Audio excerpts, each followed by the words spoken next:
अपना ध्यान सम्मुख विराजमान श्री श्री 108 श्री परमहंस महान विभूतियों की ओर लगाते हुए और अपनी मुखरसना को पवित्र करने हेतु एक बार ऊंची और मीठे स्वर में बोलिए जयकारा बोल मेरे श्री गुरु महाराज की जय। बोलो साचे दरबार की जय। बोलो श्री सतगुरुदेव भगवान की जय।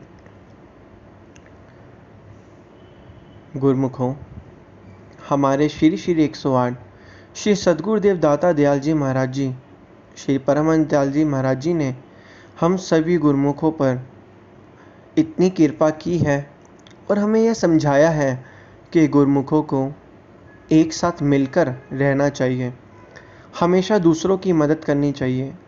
दूसरों की हमेशा मदद करके ही हम अपने मन के अंदर शांति प्राप्त कर सकते हैं।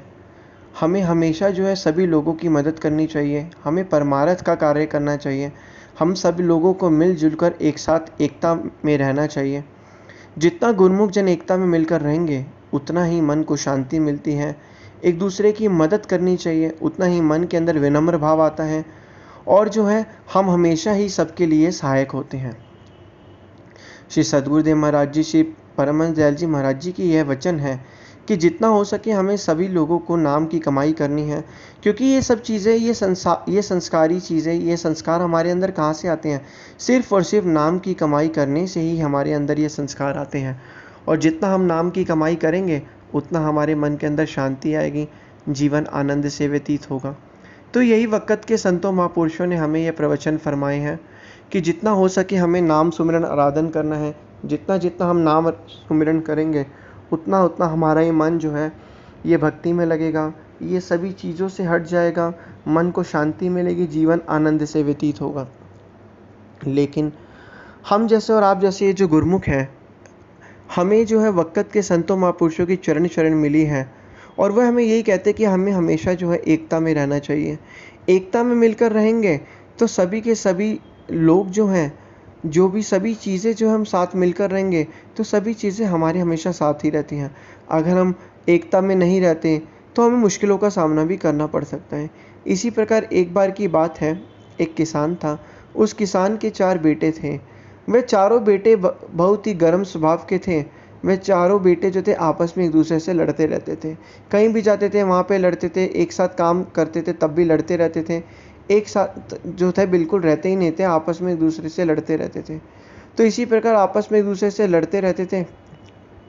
तो हुआ क्या कि एक बारी क्या हुआ कि किसान बहुत ही ये चीज़ें देखकर बहुत ही परेशान हो गया।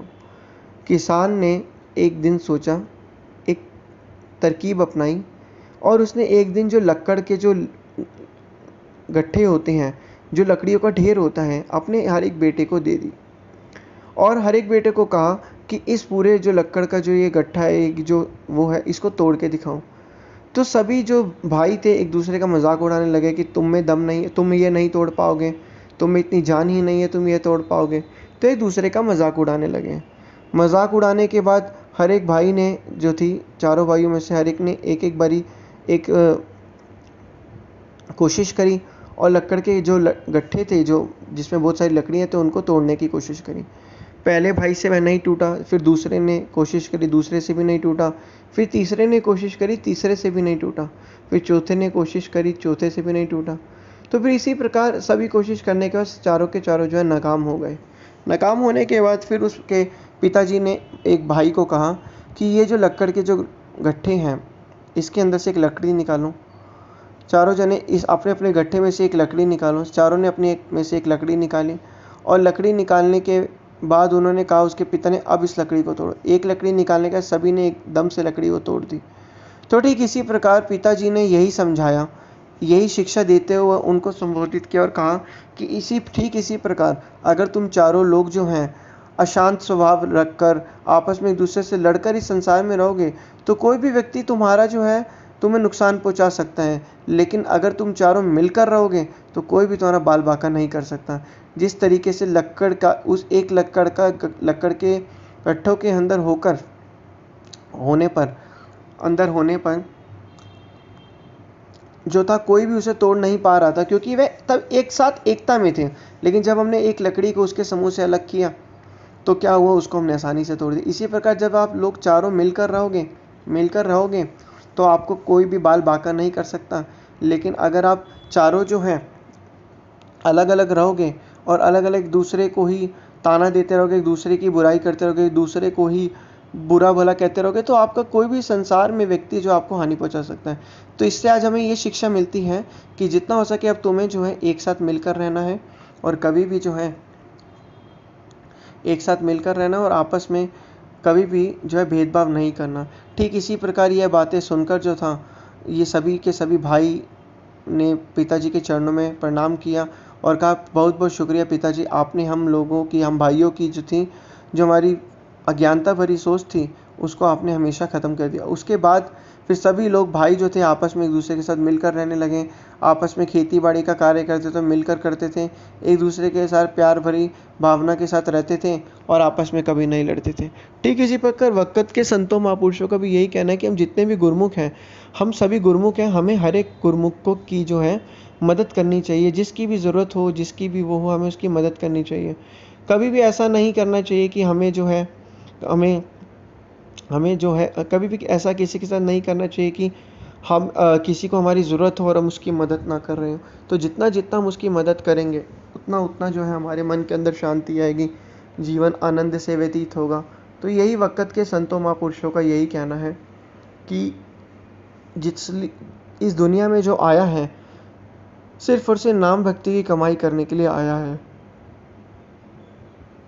जब इस संसार से चला जाएगा तब जो है नाम भक्ति की कमाई कैसे करेगा।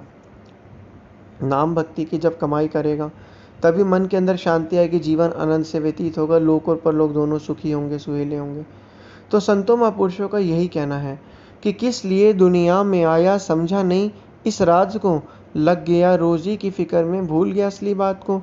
फिक्र रोजी की छोड़ जिक्र कर भगवान का, फिक्र तेरी आप करेगा जिसने जामा दिया इंसान का। तो वक़्त के संतों महापुरुषों का यही कहना है, जितना जितना हम नाम भक्ति की कमाई करेंगे उतना उतना हमारा ये लोक भी सुखी होगा, पर लोक भी सुहेला होगा।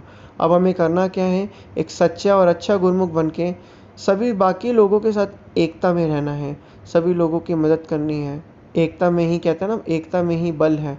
एकता में रहकर और अगर रहेंगे तो हमारा कोई भी बाल बांका नहीं कर सकता और सभी गुरुमुख जन जो है आपस में एक दूसरे के मिल के रहेंगे तो उससे हमारे मन के अंदर शांति भी आएगी, जीवन आनंद भी से भी व्यतीत होगा, हमारे विचार सही होंगे, मन में सुख शांति और आनंद आएगा।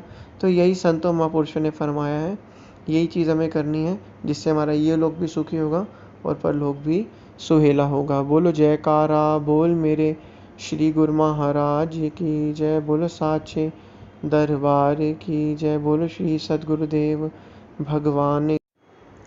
अपना ध्यान सम्मुख विराजमान श्री श्री 108 श्री परमहंस महान विभूतियों की ओर लगाते हुए और अपनी मुखरसना को पवित्र करने हेतु एक बार ऊंची और मीठे स्वर में बोलिए जयकारा बोल मेरे श्री गुरु महाराज की जय, बोलो साचे दरबार की जय, बोलो श्री सद्गुरुदेव भगवान की जय।